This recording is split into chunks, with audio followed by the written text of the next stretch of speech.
गहरी अज़दहा।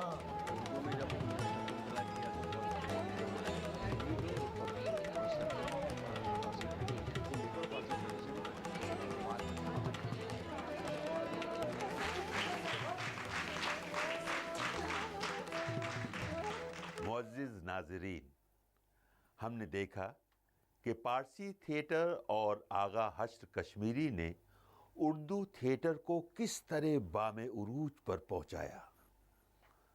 पारसी थिएटर के ज़वाल के बाद 20वीं सदी की चौथी दहाई के आगाज़ के साथ ही हमारे मुल्क में मौजूद बेदारी को लोक संगीत, लोक अदब, लोक रवायात और विजुअल आर्ट की मदद से आम लोगों तक पहुंचाने के इरादे से एक मुनज़्ज़िम तहरीक ने एक तंजीम की शक्ल अख्तियार कर ली।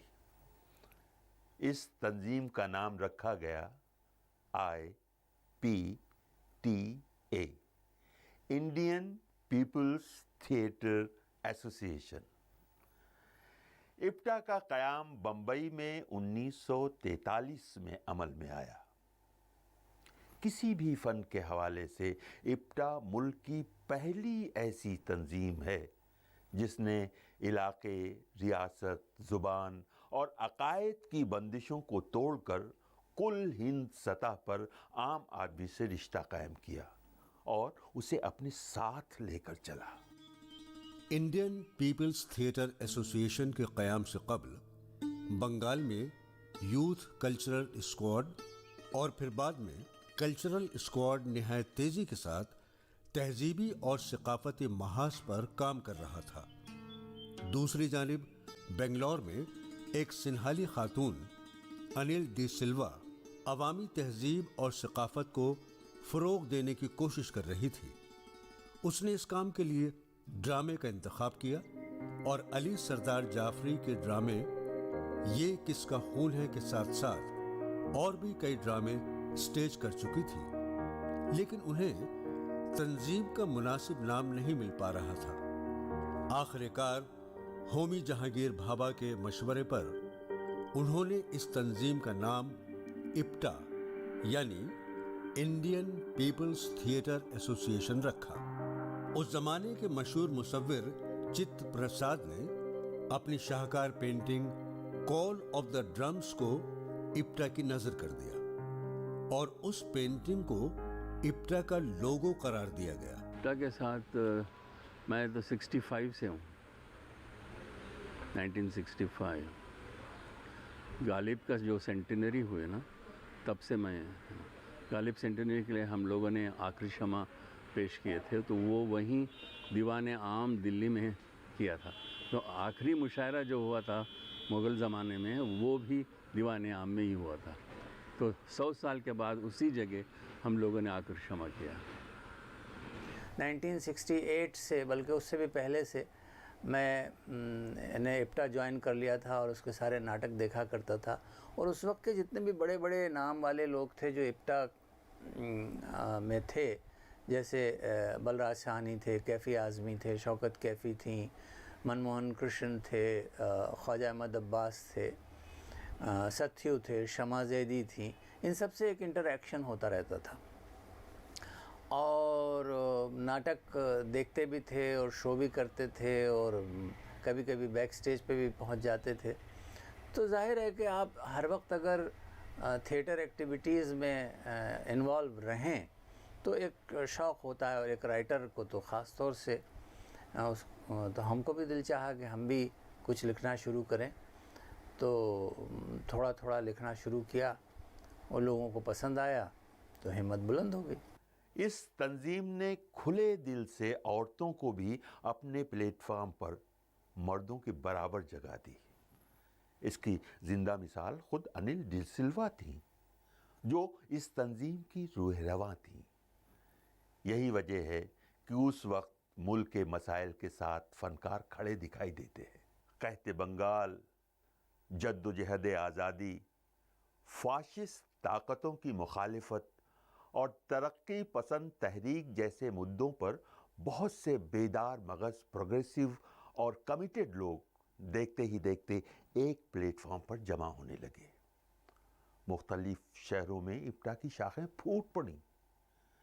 इन शाखों की क़ुव्वत ही थी कि इप्टा ने एक तहरीक की शक्ल अख्तियार कर ली। अनिल डी सिल्वा 1941 से ही काम कर रही थी, लेकिन इसके बाज़ाब्ता क़याम का ऐलान मई 1943 में किया गया। बम्बई के मारवाड़ी हाल में इप्टा की पहली कॉन्फ्रेंस हुई। इस कॉन्फ्रेंस में एम.एन. जोशी सदर, अनिल डी सिल्वा जनरल सेक्रेटरी और ख्वाजा अहमद अब्बास खाजिन मुंतखब किए गए। इस मौके पर अंग्रेजी, बांग्ला और मराठी ड्रामों के अलावा ख्वाजा अहमद अब्बास का उर्दू ड्रामा ये अमृत है भी पेश किया गया। इसके बाद इप्टा तेजी के साथ एक तहरीक की सूरत इख्तियार करने लगी। इसकी शाखें मुख्तलिफ शहरों और सूबों में कायम होने लगी, जिनके तहत लातादाद ड्रामे और गीत वगैरह पेश किए गए। इप्टा ने अपने शुरुआती दिनों में भी मुतअद्दिद कामयाब ड्रामे पेश किए, जिनमें ये अमृत है, दादा, जुबान बंदी और ये किसका खून है चंद अहम ड्रामे हैं। 9 बज गए, मैं तो चला। अरे बैठो, कहाँ चले? अरे ऐसी भी क्या जल्दी है, अभी तो रात भीगी है, फिर सारी रात तो अपनी ही है। देखते हो संतोष, इकबाल हमेशा मैदान छोड़ देता है। अरे मुझे तो वो रात नहीं भूलती। कौन सी रात भाई? एक ही गिलास में नहीं पड़ गए भैया। तीसरा है, तीसरा। और तुम भी तो खाली गिलास लिए बैठो। मुझे देखो, मुझे अमियों को सातवां है, सातवां लो, थोड़ी सी और लो। नहीं लो, बस अरे, बिल्कुल अरे, नहीं। थोड़ी सी ले लो। नहीं नहीं नहीं, ले ले थोड़ी सी। बिल्कुल नहीं। अमजद, अमजद, अमजद तो चल से भाई। चल से। मैं जाग रहा हूँ, क्या समझते मैं होश में नहीं हूँ? अरे होश में हो तो और लो। और क्या और लो? लड़कियों की तरह एक घूंट लेकर हमारे हल्के शामिल होना चाहते हो? भाई मजा तो तब है जब बिल्कुल सराबोर हो जाओ। लाओ कुछ और दूं? अब तुम्हारे हाथ से क्या पीऊँ? लेटे रहो, अभी थोड़ी देर में खराटा ले लाएंगे। देखो कराटे मत लेना, वरना गला घोट दूंगा। सारा लुत्फ खराब कर देते हो। बिल्कुल। मुझे तो वो रात नहीं भूलती। कौन सी रात भाई? वो रात क्या करती हो? Live in present. आज की रात को देखो कितनी हसीन है। मैं तो कहता हूँ रात से हसीन कोई चीज नहीं। और सारे हुस्न और आर्ट की तख्लीक रात ही में तो हुई है। अरे आर्ट क्या, सारी तख्लीक रात में हुई है। यार बात तो पते की है। और रात नरम और उदास होती है। और क्या?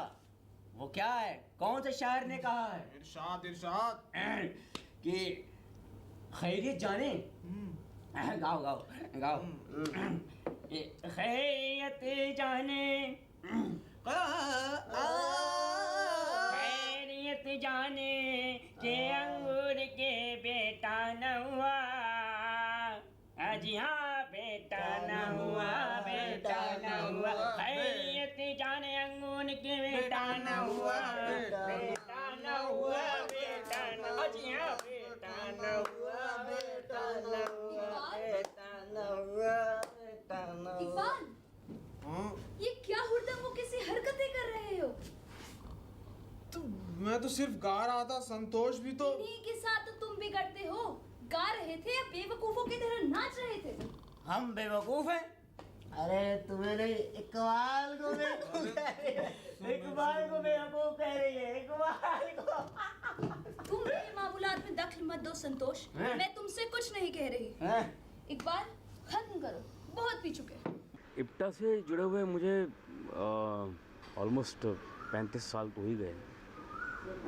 35 साल से ही काम कर रहा हूँ इप्टा के साथ। बहुत सारे प्लेस, बहुत सारे ड्रामे कर चुके हैं इप्टा के साथ। मैंने इप्टा के लिए पहला प्ले किया था एक बार फिर, जो एक पंजाबी प्ले का अडेप्टेशन है, उदेसन। उसमें आई प्लेड कैरेक्टर, एक मैंने कैरेक्टर प्ले किया था 60 साल का बुढ़ा है सरदार, वो मैंने प्ले किया था। प्योरली उर्दू बेस्ड नाटक अगर आप कहें तो वो एक ही है, वो है आखिरी शमा, जो आखिरी मुशायरा के बारे में, आखिरी मुशायरा जो हुआ था लाल किले में, उसके ऊपर ही है।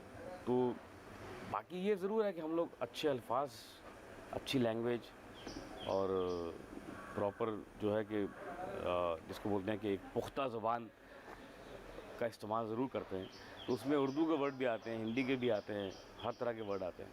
लेकिन हमारी कोशिश ये होती है कि हमारी जो इप्टा की जो देखने वाले हैं उनको अच्छी ज़ुबान सुनने को मिले, जो आजकल बहुत कम हो गई, लुप्त हो गई। ये जो आज हम प्ले कर रहे हैं, हम दीवाने हम परवाने, ये उर्दू लैंग्वेज है, इसमें उर्दू का ही प्ले है, सागर सर्दी साहब ने लिखा है। और ये उर्दू ऐसी है कि मतलब इस थोड़ी सी अबव है, जो एक नॉर्मल आदमी की समझ से थोड़ी बाहर है। और एक बाकी जो और अभी तक हमने प्ले की उसमें उर्दू का कंट्रीब्यूशन, बाकी मेरी ये कोशिश रहती है कि ज़बान को डिस्टॉर्ट ना किया जाए, जो अल्फाज जिस तरह के हैं उनको इस तरह बोला जाए। और ज़बान पे ख़ास तौर से ध्यान रहता है मेरा एज एन एक्टर कि उर्दू ज़बान को क्या होता है कि लफ्ज़ तो आप वही बोलते हैं लेकिन उनको आप डिस्टॉर्ट कर देते हैं। अब किसी को खूबसूरत कहना है तो उसको खूबसूरत कह देते हैं, तो उसका वो जो मज़ा, जो उसकी जो खूबसूरती है वर्ड की, वो ख़त्म हो जाती है। तो मेरी ये कोशिश रहती है कि ज़बान डिस्टॉर्ट ना हो और अच्छी लैंग्वेज बोलूँ। इप्टा के साथ सफ़े अव्वल के गुलूकार और नगमा निगार शामिल हो गए। उन अजीम फ़नकारों ने इप्टा के स्टेज के लिए जोशीले नगमे लिखे या मुंतखब किए, जो उन दिनों पूरे मुल्क में हर एक की ज़बान पर चढ़ गए। ऐसे फ़नकारों में पेश थे पंडित रविशंकर, सलील चौधरी, शंकर शैलेंद्र, हिमांगू विश्वास और मखदूम मुहिउद्दीन। उन फ़नकारों ने कई खूबसूरत गीतों की निहायत जाजिब धुनें तैयार की। यही वजह है कि उस ज़माने के इप्टा के तैयार करदा नगमे और धुनें बच्चे बच्चे की ज़बान पर आम थे।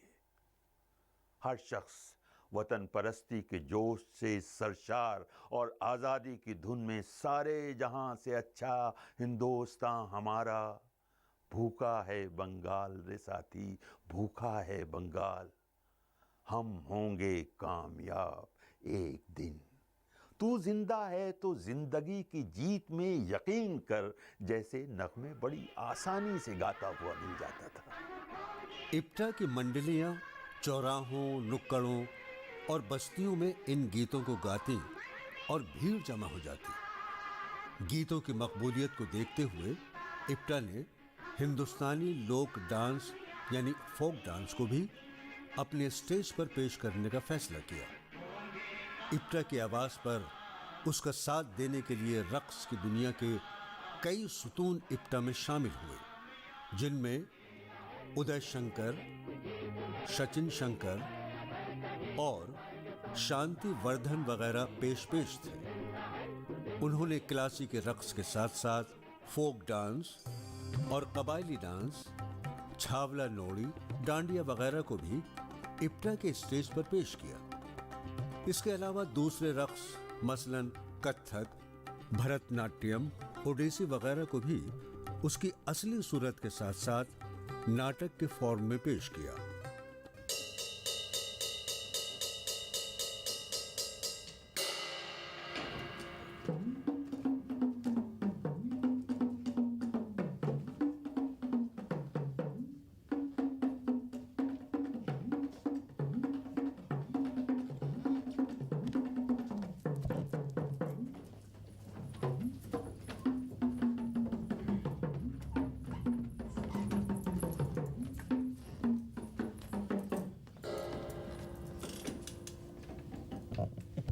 जमशेद जी तशरीफ लाए हैं। जल्दी भेजो। मैं कैसी लग रही हूँ? शगुफ्ता ताज़ा गोया गुजर खाने से अभी नहा कर आई हूँ। वो आ गए। हाय पिट्टू। हाय जिप्सी। कैसी हो छमछम? ठीक हूँ सरकार। Very good. भाई ये तुम्हारी नौकरानी ना कमाल की है, ऐसे चलती है जैसे छम छम छम। मैं इसे आज ही निकाल दूंगी। ओह नो, ऐसा कभी मत करना। मैं तो तुमसे सिर्फ इसीलिए शादी कर रहा था कि तुम्हारे साथ तुम्हारी नौकरानी भी मिलेगी। छम छम। जमशेद, कभी तो संजीदगी से बातें किया करो। अरे देखते नहीं जमाना कितना खराब है, आग लग रही है। भाई जमाना चाहे जितना ही खराब क्यों ना हो, मेरा काम तो बहुत अच्छे तरीके से चल रहा है। मैं जानती हूँ कि तुम बहुत करोड़पति हो, दौलतमंद हो, लेकिन ऐसी भी बेफिक्री क्या कि हर वक्त डांस, म्यूजिक, क्लब। अरे जमशेद, कभी काम धंधे की भी बातें सोचा करो ना। आप ब्लैक मार्केटिंग और बेटा इश्क लड़ाता है, ये काम क्या कम है बिट्टू? और अगर बाप कभी इश्क करने लगे तो? तो बेटा ब्लैक मार्केटिंग करने लगेगा। अरे भाई मैं कर दूंगा इश्क को टाटा बाय बाय। हमारे खानदान के 2 काम थे। हाँ, शराब बेचने का भी था, लेकिन जब से शराब पे लग गई है पाबंदी, तब से हमने इसको कर दिया है खत्म। प्यास लग रही है, कुछ पिलाओगी नहीं? क्या पियोगे? होठों की बरमूद, आंखों की स्कॉच, आगोश की विस्की और सैंडल की brand. No no no no, वो शादी के बाद। सच में जाने मन, बहुत प्यास लग रही है, कुछ पिला तो दो। बताओ ना क्या पियोगे?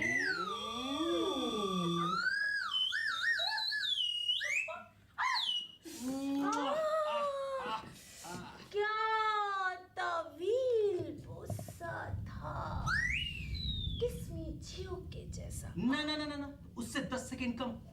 मैंने घड़ी देखी थी भाई। क्या कर रही हो? मुंह का मजा बदल रही हो। शुक्र है खुदा का, मुझे लगा कहीं शौहर ही ना बदल रही हो। इप्टा ने इस अवामी आर्ट को अपनाते हुए ये किया कि किरदारों को उसी की शक्ल में पेश किया। इप्टा ने लोक आर्ट और लोक पैराए इजहार के मुस्बत और जानदार पहलुओं को लेकर अपने ड्रामों और ड्रामा ग्रुपों की तश्कील व तंजीम की थी। इसी खुसूसियत की बिना पर इप्टा निहायत कम अरसे में मशहूर व मकबूल हो गई। तमाशा महाराष्ट्र का एक अवामी आर्ट है। इप्टा ने इसे आम करने और अवाम को उन्हीं की जुबान में तरगीब व तालीम के मैदान में बेदार करने में अहम किरदार अदा किया। इस अवामी आर्ट को नए नए मौज़ूआत दिए। अन्ना बाहू साठे ने इप्टा के लिए बहुत से तमाशे लिखे और स्टेज पर पेश किए। साथ ही तमाशा को पूरे हिंदुस्तान में मशहूर व मकबूल बनाया।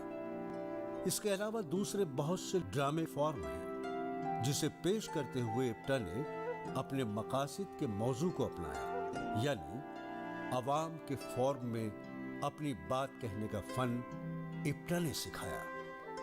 आज़ादी से पहले तो जो चीज़ें उस वक्त ज़रूरी थी, क्योंकि वैसा ही आंदोलन था, वो लोग वैसे ही जुड़े हुए थे, लेकिन उसके बाद ये हुआ कि धीरे धीरे अलग अलग इज़म्स बोल सकते हैं या आप अलग अलग विचारधाराओं के लोग, मैं कहूँगी, आना जुड़ना शुरू हो गया।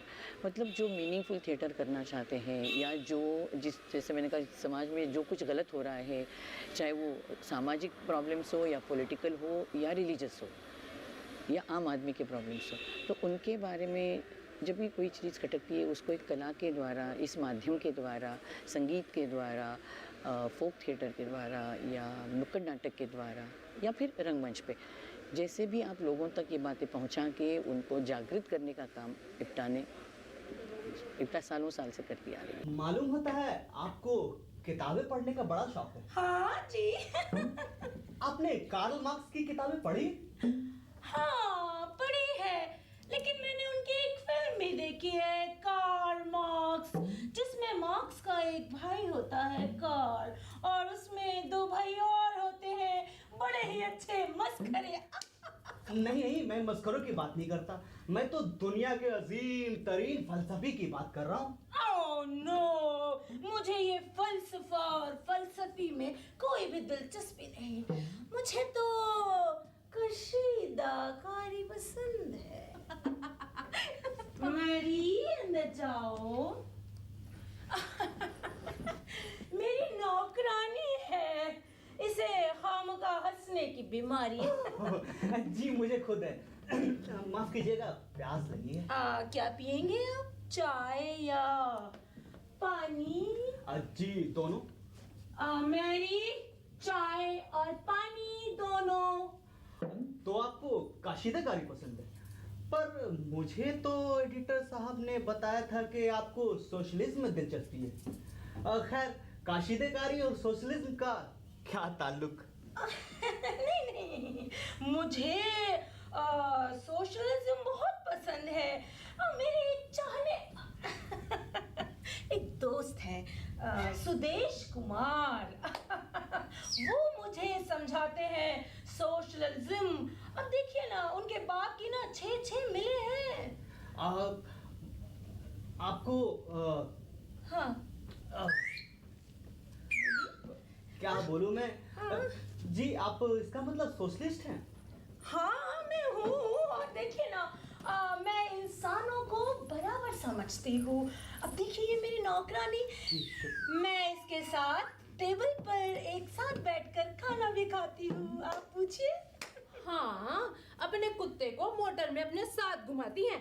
पूछ लीजिए। मेरी और परसों तो हमारे बटलर को बुखार आ गया था, तो इन्होंने खुद अपने से फोन किया। पूछ लीजिए। हाँ जी। हाँ, और कभी कभी मैं इनका आईना अपनी सूरत देखने के लिए इस्तेमाल कर लेती हूँ। अब ये सोशलिज्म नहीं तो और क्या है? जाओ और एक कप चाय लेकर आओ। जी, बड़ी गुस्ताख मालूम होती है। हाँ जी, मैं इसे आज निकाल दूंगी। ठीक है। अच्छा, तो आप काम क्या करती हैं? कुछ भी नहीं। आपके बाप क्या करते थे? भाई कुछ भी नहीं। आपके बाप के बाप? कुछ भी नहीं। तो मेरा मतलब है, घर कैसे चल जाता है? अरे भाई, हम लोग शरीफ लोग हैं, रज़ीक लोग हैं। हम लोग काम करते नहीं हैं, लोगों को काम पर। अच्छा, समझा। मतलब दूसरे लोग काम करते हैं और आप खाते हैं। हाँ, ऐसा ही समझ लीजिए। बैरूनी हुकूमत ने हमसे सिर्फ हमारी आज़ादी ही नहीं छीनी थी, हमारे फ़नून लतीफ़ा को भी कुचल दिया था। आज़ादी की जद्दोजहद सिर्फ आज़ादी के हुसूल की जद्दोजहद नहीं थी, वो कौमी तहजीब की बाजियाबी की लड़ाई भी थी। इप्टा ने ये लड़ाई अपने गीतों, रक़्स और नाटकों के हथियार से लड़ी और मुल्क को आज़ादी की मंजिल पर पहुंचाने का काबिल ज़िक्र रोल अदा किया। निरंजन सेन ने बिल्कुल ठीक कहा था कि आंदोलन तभी जिंदा रहेगा जब जनता के कलाकार अपने आप को जनता से जोड़ेंगे। वो अपने फ़न के ज़रिए जो कुछ भी बेहतर है, सेहतमंद है, आवाम तक पहुंचाएंगे। वो आवाम से सीखें, वो उन फ़नून का मुतालिया करें जिनसे आवाम जुड़ी हुई है। यानी लोक रवायतों से जब तक हम अपने आप को नहीं जोड़ेंगे, तब तक हमें हमारे मकसद में कामयाबी नहीं मिलेगी। इप्टा की इब्तिदा के साथ ही जो लोग इससे मुंसलिक हुए, उनमें शायर, अदीब, असातिज़ा, ड्रामा निगार, अदाकार, मौसीकार, गुलूकार, नगमा निगार, सियासी कारकुनान, साइंसदां, इनकलाबी और समाजी कारकुनान शामिल थे। इप्टा के साथ जो लोग वाबस्ता रहे, उनके नाम से ही इस तंजीम की अजमत का अंदाजा हो जाता है। इस तंजीम से वाबस्ता चंद अहम नामों में होमी जहांगीर भाभा, ख्वाजा अहमद अब्बास, राजेंद्र सिंह बेदी, इस्मत चुगताई, हेमंत कुमार, मन्ना डे, बलराज साहनी, भीष्म साहनी, हबीब तनवीर, पृथ्वीराज कपूर, जोहरा सहगल, पंडित उदय शंकर, शांति वर्धन, कैफी आजमी, शौकत आजमी, नरगिस, ऋत्विक घटक, उत्पल दत्त, कृष्ण चंद्र, एम.एस. सथ्यू, कुदसिया जैदी, अली सरदार जाफरी, उपेंद्र नाथ अश्क, ए.के. हंगल, सलील चौधरी, साहिल लुधियानवी, सागर सरहदी, शबाना आजमी और सफ्तर हाशमी तक एक बेहद तवील फहरिस्त है। सारे इप्टा के लोग बाद में पहले प्रोग्रेसिव राइटर एसोसिएशन बनी जो इस तरह के मज़ामीन लिखते थे, शायरी करते थे और पेपर में कॉलम्स लिखते थे जिसमें आज़ादी के बारे में, अंग्रेज़ों के ख़िलाफ़ बारे में बताया जाता था। फिर वही ज़्यादातर थे, शायरों की बहुत बड़ी अपने सज्जाद ज़हीर थे, बहुत सारे राइटर थे। उन्हीं लोगों ने बाद में कोई शेप दिया कि मेरे उनके हिसाब से कि ये हमें इसका ड्रामा भी करना चाहिए और कोरस भी करने चाहिए, ग्रुप सॉन्ग भी करने चाहिए, डांस भी करने चाहिए, मगर उसमें अंडर करंट मैसेज ये होता था क्योंकि लोकल ज़बानों में होते थे कि अंग्रेज़ ना समझ पाए और मैसेज हमारा कन्वे हो जाए। इप्टा का मरकज़ बम्बई था। इप्टा ने फिल्मों को अपना नज़रिया पेश करने का ज़रिया बनाया और फिल्म बनाने का फ़ैसला किया। नतीजे में 2 फिल्में धरती के लाल और 2 बीघा ज़मीन बनाई गई। इन दोनों फिल्मों ने सिनेमा के नज़रिए को नया मोड़ दिया, नई सोच दी। इसी सोच को सत्यजीत रे, कंबोल सेन, गुरुदत्त, गोविंद निहलानी की फिल्मों में देखा जा सकता है। आज़ादी के बाद फिल्म गरम हवा हिंदुस्तानी फिल्मों में इजाफे की हैसियत रखती है। नाज़रीन, आपको अंदाज़ा हुआ होगा कि इप्टा ने किस सतह पर अवाम के बीच जाकर अवाम की बात की। आज का उर्दू थिएटर का सफ़र यहीं ख़त्म करते हैं। अगले एपिसोड में फिर मुलाकात होगी। खुदा हाफिज़।